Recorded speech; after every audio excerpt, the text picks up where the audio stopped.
En el siglo VI después de Cristo, el Imperio Romano de Oriente estaba recobrando la grandeza perdida el siglo anterior ante la pérdida de Occidente.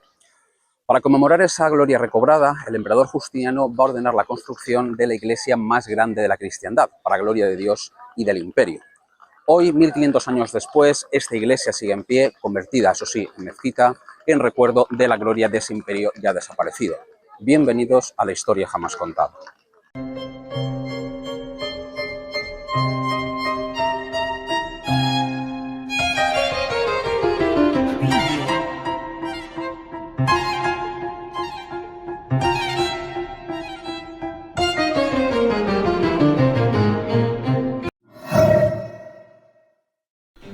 Entonces el emperador Justiniano midió el lugar y halló roca superficial desde el altar hasta el pilar inferior.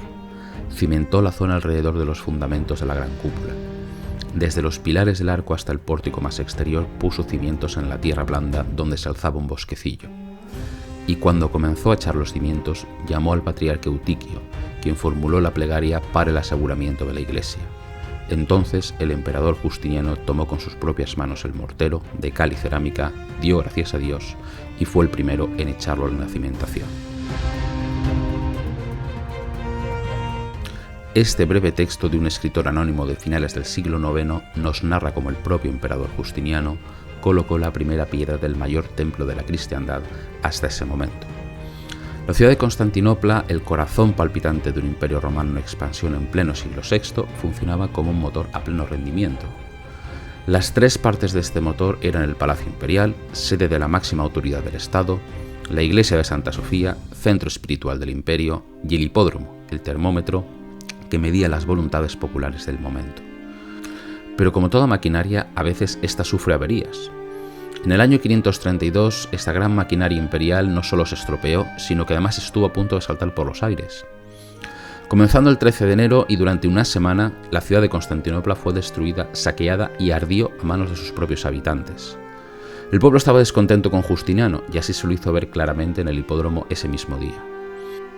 Tradicionalmente, los seguidores se dividían en dos bandos, el azul y el verde, como dos grandes hinchadas, pero en esta ocasión unieron sus voces al grito de Nika, victoria. Durante varios días, la turba fue controlando más y más zonas de la capital imperial, y aprovechando el descontento, varios senadores propusieron a un nuevo emperador.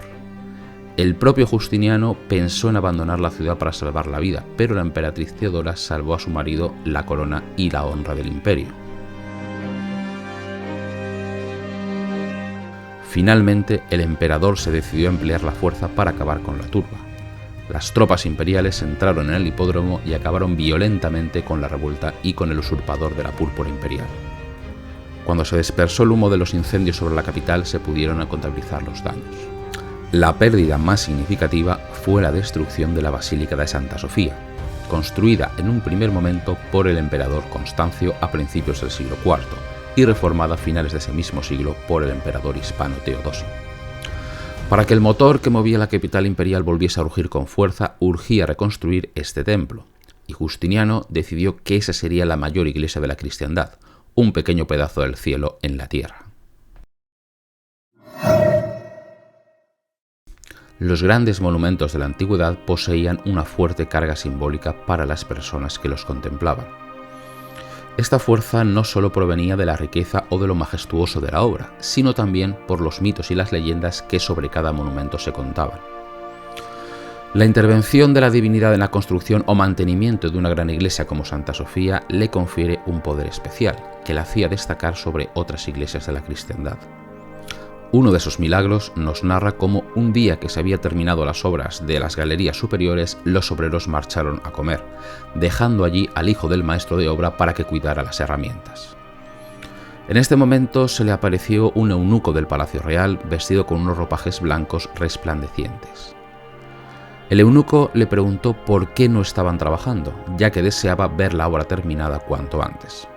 El chico, que solo contaba con 14 años, le respondió que enseguida volverían al trabajo. El eunuco le apremió para que fuera a buscar a los trabajadores. El luminoso sirviente imperial le prometió que, por la santa sabiduría, el verbo de Dios, cuyo templo se levanta ahora, que no me alejaré de aquí, donde el verbo divino me ha colocado para cumplir mi misión protegiéndolo, hasta que tú regreses.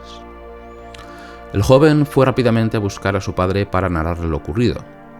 Este condujo a su hijo ante Justiniano para que se lo contara al mismo emperador. El soberano llamó a sus eunucos y le preguntó al muchacho si era alguno de aquellos al que había visto en las obras de la iglesia.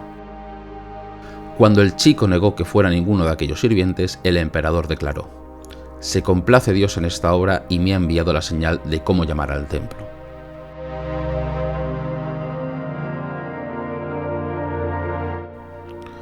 Esta bella historia, que sabemos que no es cierta, ya que la iglesia ya portaba el nombre de Hagia Sofía antes de la gran reforma emprendida por Justiniano, nos traslada al templo y a la percepción de los hombres y mujeres que contemplaron esta majestuosa obra en todo su esplendor. Cuando uno visita Santa Sofía en la actualidad, no puede más que sobrecogerse nada más cruzar las puertas de la basílica. Esta gran iglesia imperial estaba diseñada para acercar a los mortales a Dios a través de su arquitectura maravillosa. En el Evangelio de San Juan, Jesús declara: «Yo soy la luz del mundo, el que me sigue no andará en tinieblas, sino que tendrá la luz de la vida». Santa Sofía debía, por tanto, acercar a los fieles a Dios a través de la luz. Para ello se diseñó una iglesia con forma basilical, como era habitual en el Imperio Romano desde el siglo IV, pero se introdujo una gran modificación. El centro de la iglesia, donde se leían las escrituras en el rito antiguo, estaría cubierto por una gran cúpula, en lugar de por un artesonado plano como era habitual hasta el momento. Esta cúpula parecería flotar en el aire gracias a una hilera de vanos que dejarían entrar la luz, que se reflejaría en el techo y en las paredes doradas.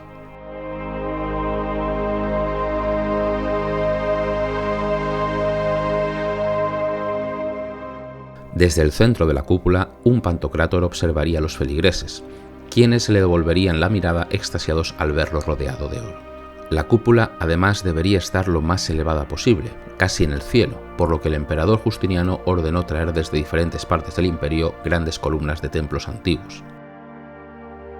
Grandes columnas de mármol llegaron por barco a Constantinopla para poder soportar la gigantesca cúpula de 32 metros de diámetro. Con ellas se daba legitimidad al nuevo templo.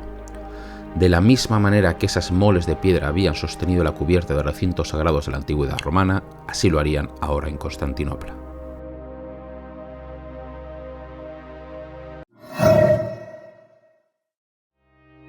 Una iglesia romana oriental no estaría completa sin sus imágenes, tanto pintadas como en forma de mosaico. Son muchas las decoraciones iconográficas, tanto visibles en la actualidad como cubiertas todavía por las decoraciones islámicas, que se conservan en esta antigua iglesia.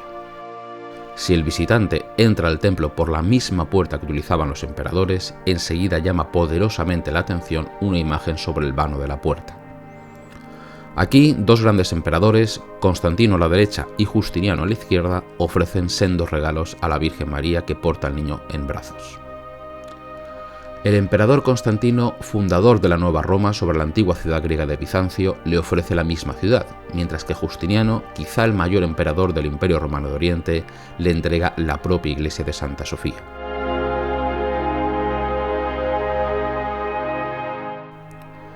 En el interior de la nave principal, a día de hoy ya no es posible contemplar la imagen de Jesús desde el centro de la cúpula, pero sí que son visibles los 4 serafines de las pechinas. En uno de ellos fue restaurado hace pocas décadas, dejando visible su rostro. Estos 4 serafines pertenecían, según las creencias cristianas, a la más alta jerarquía de espíritus que rodeaban a Dios en el cielo.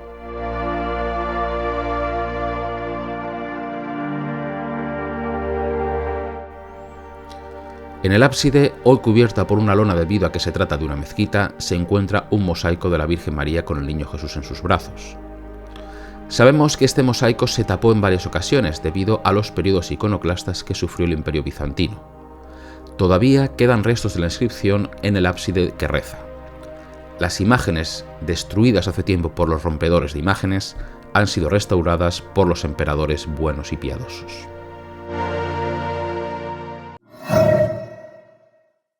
Casi en el centro de la iglesia llama la atención un pequeño pedazo del pavimento original que no está cubierto por alfombras.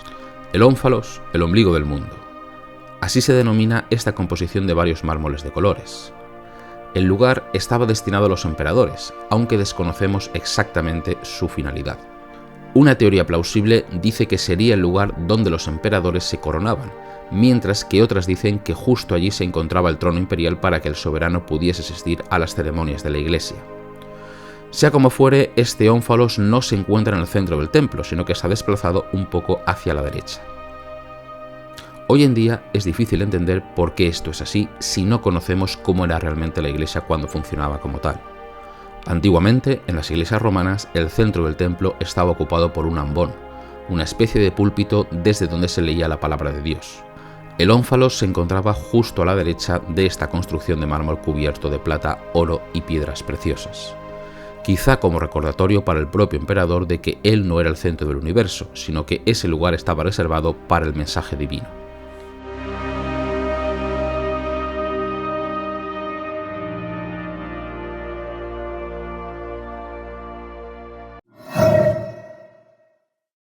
En este breve vídeo he tratado de transmitir las sensaciones que experimenté cuando visité Santa Sofía hace unas semanas.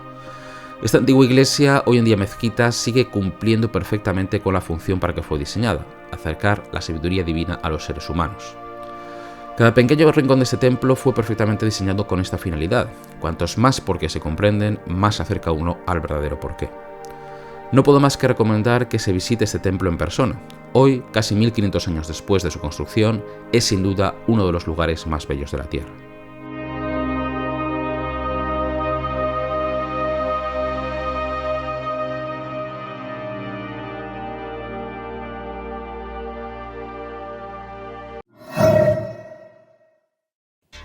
Si te ha gustado el vídeo, dale a me gusta, suscríbete al canal y dale a la campanita para que te lleguen las notificaciones de las novedades. Y si además quieres que te cuente la historia en los lugares donde tuvieron lugar, puedes participar en mis visitas guiadas. Te dejo un link en la descripción con más información al respecto. Hasta la próxima.